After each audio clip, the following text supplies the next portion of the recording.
Hello, Pin. Nice to see you all on this wonderful Thursday evening. I'm just going to share my screen and we'll crack straight on. So there's been quite a lot in the news this last couple of weeks in relation to lettings, which hopefully we're going to cover off tonight. There's one big topic, which will be a massive talking point, no doubt. So we'll crack on with that. But firstly, who am I? I'm Edward from Chelton Brown. Chelton Brown have two offices, one in Northampton, one in Daventry. Predominantly lettings. We manage around 1,500 properties with a range of mainly single lets, but one or two HMOs in there for good measure as well. And we've also got an ever-growing sales team. So it's a little bit about me. Hold on to your hats. This is going to be really exciting. It's all about legislation.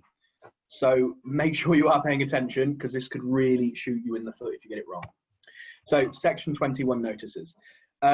Just a brief overview of what a Section 21 is. Section 21 is a notice served by a landlord on a tenant to end a tenancy. No reason has to be given. If you wanted your property back for any reason, you could serve a Section 21 historically with 2 months' notice. In March, the Coronavirus Act of 2020 changed the legislation so that you had to give 3 months' notice. This has changed. So as of Saturday, you no longer have to give 2 months notice, not 3, but 6 months notice to your tenant if you want to get them out. When this first came out, it was first announced sort of middle of last week, and being a complete lettings nose, I went into absolute meltdown because there were so many things wrong with this and there was no guidance whatsoever. There's since been some updates, which I'll talk through in a moment, but the bottom line is if you are going to get your tenant out, effectively, you have to serve them 6 months' notice on a Section 21. So, rather than historically, when you served a Section 21, you had 6 months to act on it. This was my biggest bugbear when the section first got released. What happens if you serve your notice, you go to take them to court because they don't want to move out, and the section's invalid because it's expired. So there's lots of little bits like that that have now sort of been sorted out, and you now have 10 months to act on a Section 21. Rather than 6, which is great. It makes perfect sense. Now, what I would say is you can't serve a Section 21 until month 4 of a tenancy. So if you have a 6-month tenancy agreement and your tenant doesn't want to move out, the shortest time they're going to be in there realistically is 10 months. So our recommendation is rather than put 6-month tenancies in place, either let your tenant lapse onto a periodic if they're already in there, or put a new 12-month fixed term in there. You could work it so you've got an anytime break clause, but if you are going to do that, make sure you're downloading a proper break clause. I'm happy to send one over to anyone that needs one. You've got to get the wording bang on.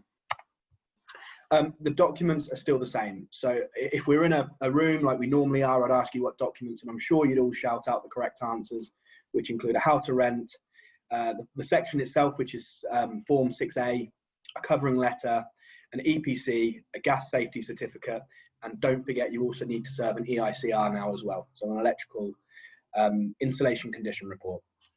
All the documents are the same. It's still best practice to make sure you're doing your risk assessment and making sure there's no outstanding repairs. If there are any outstanding repairs and the section is challenged, it could fall under retaliatory eviction. So just make sure you're squeaky clean and everything's up to date before you're serving notice. As I say, still on Section 21, Form 6A. The previous notices that were served prior to Saturday, providing they were served correctly with 3 months' notice, still stand. So if you've got notice out on a property, nothing to worry about. Providing they've been served correctly, you can still act on that. The date which the court was set to open was at the end of August. That has now been postponed till the end of September. I personally think that will get revised and put further back again. The government's plan, and the reason they've introduced this, is to prevent no one evicted during the winter period, so no one's out, ultimately made homeless and on the streets whilst it's cold. So we're looking realistically, March is going to be the date when things really start to kick on again. There are still grounds that you can get someone out quicker on a Section 8. The main two being domestic abuse or danger to life. You can serve them more or less immediate and accelerated possession on a Section 8. You can still serve a Section 8 for rent arrears, but you can't serve it until there's 6 months of arrears, which is absolutely mad if you ask me, but them the rules. If you are serving them notice on that, it is 4 weeks notice. And you can also serve notice for a loss of right to rent. So before you create any tenancy agreement or move a tenant in for the first time, you must do a right to rent check on your tenants. If they lose the right to reside in the UK, you can serve them a Section 8 notice, which is 3 weeks. If you want more clarity on this, I'm happy to pop a link in the comment box once we're done. The government website has now been updated, so everything you need will be on there. One thing I would say, when it comes to serving correct documents, there has been so many changes in this in the last couple of months. I'd imagine a new how to rent guide will be coming out as well. So make sure that if you are serving a notice with a how to rent guide, you're printing it directly from the government website, so it's not out of date. If you serve a section with a out of date how to rent guide, the notice itself is invalid and you won't be able to act on it. So make sure you're doing it. If anyone is set to serve notice, I'm more than happy to cast my eye over it for you. My contact details are here. Feel free to drop me a message, and happy to chat, happy to guide you through the process. And if you need to take further action to the court process, we can point you in the right direction as that as well. Thanks very much. Edward from Chelton Brand.